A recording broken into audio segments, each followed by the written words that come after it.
Hi guys, welcome back to my YouTube channel. It's me, Frugal Ify.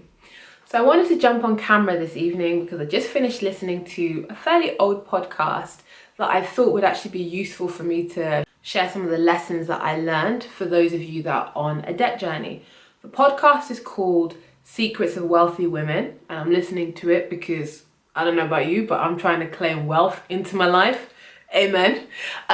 But yeah, so the podcast is called Secrets of Wealthy Women, and it's produced by the Wall Street Journal.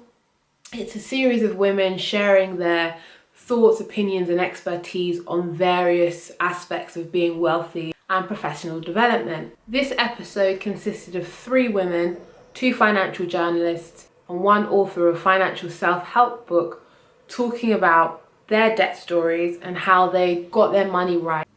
There were a few tips in the podcast that I thought were quite interesting, and though simple and some would say obvious, I actually think these insights will help anybody that is out there and they're planning a debt journey or they're just starting it now. So I'm going to share those tips with you today. I will link the podcast and the specific episode in the description box, so please do read that. So here goes.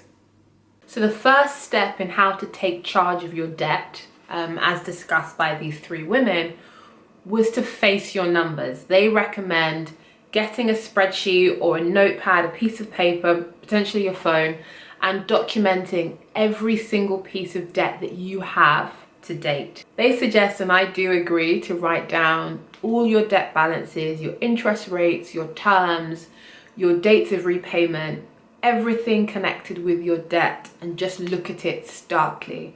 I can't stress this enough. If you are starting a debt-free journey, you have to face the reality of your debt, and the first way of doing that is just looking at it and seeing what it is you're going to be tackling. So the second thing they recommend is making peace with the debt. If we're looking at starting a debt-free journey today, you've got to understand that the debt has already happened. It's happened, it's done. Whether it was good debt or whether it's associated with regrets, it no longer matters how it came about. All that matters is how we're going to move forward and tackle it. Be open about the debt and be open about how it happened. Have conversations with your partner or your loved ones or people that you trust, and open up about behaviors that led to it. If there are people around you that may need to understand so they don't try and discourage you or derail you, loop them in. Not as an explanation, but just so that they know. And also, if you're able to talk about your debt, hopefully it will remove any shame associated, if that's your circumstance. And you'll get more and more people around you supporting you. Please also remember, and they talk about this in the podcast, debt did not happen overnight. So it will not be repaid overnight either.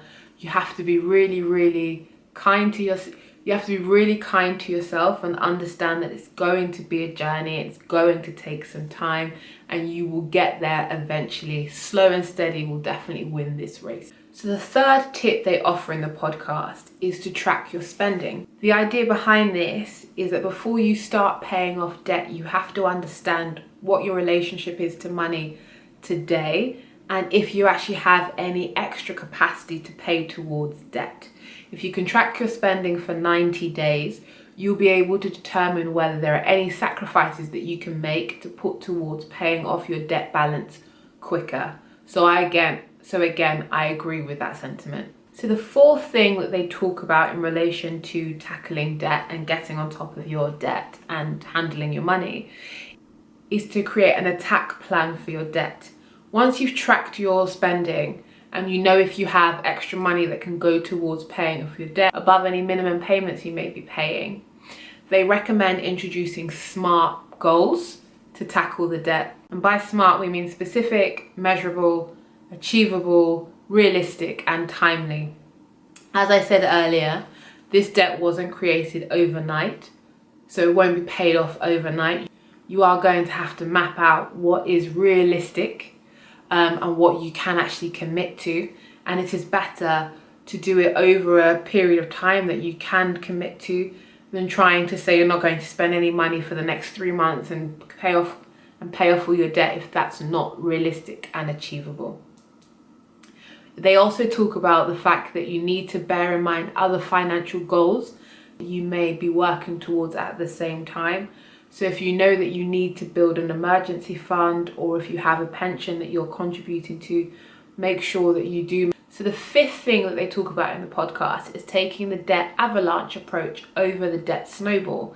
If you have a lot of debt that is in multiple places and it's not consolidated, rather than going for the debt snowball where you pay off the lowest balance first, they recommend the avalanche, which is where you pay off the debt with the highest interest rate first, because obviously you'll be saving a lot more money that way. I know this is hotly contested. There's a lot of debate depending on which kind of money ethos you follow. It will be up to you what you think is going to be better. Do you want to save money in the long term, or would you like the psychological boost of paying off a balance first? But you will have to make that decision and stick to that strategy to achieve your goals. So the sixth thing they talk about in the podcast is renegotiating debt. If you do have a lot of debt, if you have unsecured debt, you have debt on multiple credit cards, possibly recommend calling up your debtor and trying to renegotiate the payment terms of your debt. If you have debt in a lot of places, they also recommend you trying to consolidate your debt yourself, not paying consolidation companies to do it for you, because you'll be spending money that you don't have to do. All you have to do is pick up the phone and have that conversation yourself. You'll soon find that your debtors do not want you to default. So if you are struggling, if you think you can get better terms, please do try and have that conversation. You'd be surprised at what you can achieve. So the seventh and final recommendation that they talk about in the podcast is to automate your payments to make life easier for yourself. If you know that you're committing to overpaying a debt and trying to pay down your balance as quickly as possible, automate that. So set up a direct debit for that extra payment. It's much like paying yourself first. Once you don't have to think about it and it has to happen, you're much more likely to stick to it. Okay guys, so those were the 7 recommendations on how to take charge of your money put forward by the Secrets of Wealthy Women podcast. I thought it was useful, but please do drop down in the comments and let me know what you thought of them. Also, if you go and listen to the podcast, please do drop down in the comments and let me know what you think, if you think it's been a good recommendation. If there are other podcasts that I can listen to about developing wealth and moving towards financial security, tackling debt, etc., please do let me know. I'm always looking for a good podcast.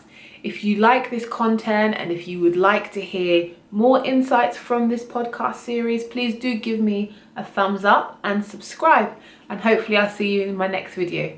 Okay, until next time then, bye.